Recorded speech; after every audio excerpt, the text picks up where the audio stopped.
Assalamu alaikum. Inshallah, you're well, guys. So today we're going to go through 5 stereotypes about accountants, and I'm going to share my own experiences and insights to help answer the question about whether they're true or not. And I wanted to go through this because I genuinely believe that a lot of people will accept a lot of stereotypes as true without even looking into them, and that will act as a barrier to entry. So a lot of people will think, because of this stereotype, I no longer want to be an accountant and go into the finance industry. But before we go into that, guys, I just want to start off by saying, Alhamdulillah, we hit 2K subscribers this week. And from the bottom of my heart, I genuinely wanted to say thank you to each and every single one of you, the views, the likes, the shares, the supportive comments. I read every single comment. And alhamdulillah, I would say it's the biggest factor in what motivates me to continue doing this. So inshallah, please do carry on supporting the channel and sharing it with others.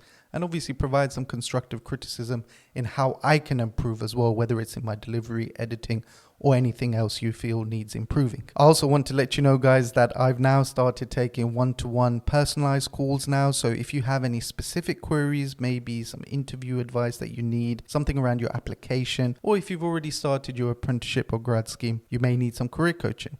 There's a link in the description below in this video. Inshallah, please do click on it and you can book in a half an hour or 1 hour call. But I also appreciate, guys, that this personalized call service isn't going to be for everyone. So if you have any comments or queries, please feel free to carry on commenting below or messaging me directly on Instagram. So the first stereotype you've probably heard of, and that is that accountants are boring. And I just want to say straight off the bat, that's definitely not the case. I've been working in the industry for over 10 years now, and I haven't met many people who I would say that are boring or I would actively avoid because they're no fun to be around. In fact, it's been the opposite. I'd say I've worked with people from different cultures, different countries, different backgrounds, different viewpoints, and it's been really great. And alhamdulillah, I've also made some good friends as well. People who I can rely on and just call out of the blue just to have a catch up, seek some advice, see how they're getting on in life as well. I'd say the biggest contributor to that stereotype is that accountants can be introverted when they first meet someone, and that can give off the wrong impression that, oh, this person is boring. I'd say I fit into that category. So when I meet someone for the first time, I'm a bit more reserved, but inshallah, when I get to know them and trust them more, I'd say I'd go the opposite way and become a bit of an extrovert and definitely less boring than, say, in my first meeting with that person. The other thing to remember is that accountants are respected professionals, and for a lot of people, their first experience of meeting an accountant will be someone from their local community who maybe runs their own practice. And these accountants will be working for themselves, they'll be responsible for generating their own business, and they'll feel the pressure to come across as professional at all times. They can't be seen to be cracking jokes with their clients all the time, because think about it. As a client, would you rather have an accountant who is boring but comes across as professional at all times, so you think that they're an expert in their field? Or would you rather have someone who's great to get on with, has a great personality, but actually isn't professional at all times, so you think that they're less of an expert in their field? It's not ideal, but it does contribute to the stereotype. The good thing about the graduate and the apprenticeship schemes in the industry is that because they're so intense, you're actually inclined to make friends so that you can share your experiences, give each other tips to help each other get through the scheme and pass those exams. So even if you think you're introverted, firstly, I'd say to you, you're probably extroverted in many situations. And secondly, you'd still make a good accountant. The second stereotype is that accountancy is a male-dominated industry. And I have to say there is some truth in this when I look at senior leadership positions in the FTSE 100, Big Four, top accounting firms. A lot of senior positions such as partner, CFO, CEO are dominated by males. However, that diversity does improve as you go lower down the chain. And I'd say actually at the qualified accountant level, you'd probably get a more even split of around 45-55 female to male ratio. Now, as a woman, you may be thinking accounting and finance isn't for me. I want to make it to the top of my chosen career.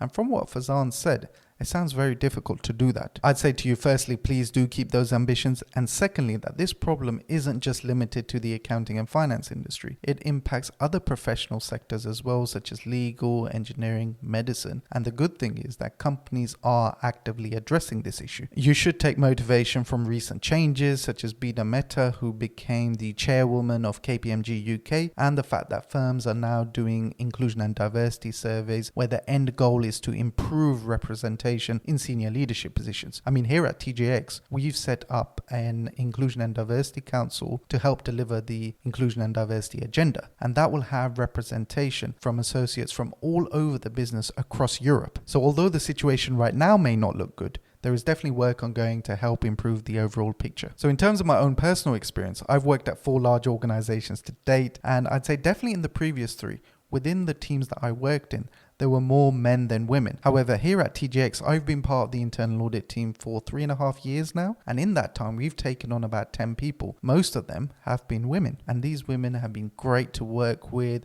really good networking skills, definitely extroverted, not boring at all. And they've excelled, not only within internal audit, but other areas of the business as well. So my advice to women watching this video is that please don't let this stereotype influence your decision. You've definitely got a lot to offer, and inshallah, if you remain motivated, you remain hungry, you'll definitely get a fair chance of making it to the top. The third stereotype is that all accountants are experts in tax. And honestly, this one is stressed because a lot of people I know unfortunately think that this is true. So I'm a chartered accountant, but guess what? I'm not an accountant because I chose to specialize in audit. So I currently work as an internal audit manager, and equally there will be other chartered accountants who chose to specialize in other fields within finance, i.e. tax, commercial finance, or consulting. However, a lot of people will not have this level of understanding, so that they will assume that because I'm a chartered accountant, I'm immediately an expert in tax. When the reality is, I've had no experience of working in tax. The good thing about this stereotype is that it puts you in a position where you can help people. Like I said before, we're not experts in tax. However, to become a chartered accountant, you have to study around 2 modules on taxation. And that means you have more knowledge than the average person, so you can research matters that you know about already most likely and help point people in the right direction. The 4th stereotype is the most common, and that is you have to be good at maths to become an accountant. And secondly, linked to that, you also need to have an A-level in maths. Well, firstly, that's wrong because you can become an accountant with any qualification so long as it's not general studies. And actually, in my own experiences where I've worked with people who have had degrees, I found in most instances they're not degrees in accounting and finance. They're actually degrees around history, politics, English, or science-based subjects. Most work is done in Excel, and the beauty of Excel is that it can run calculations for you.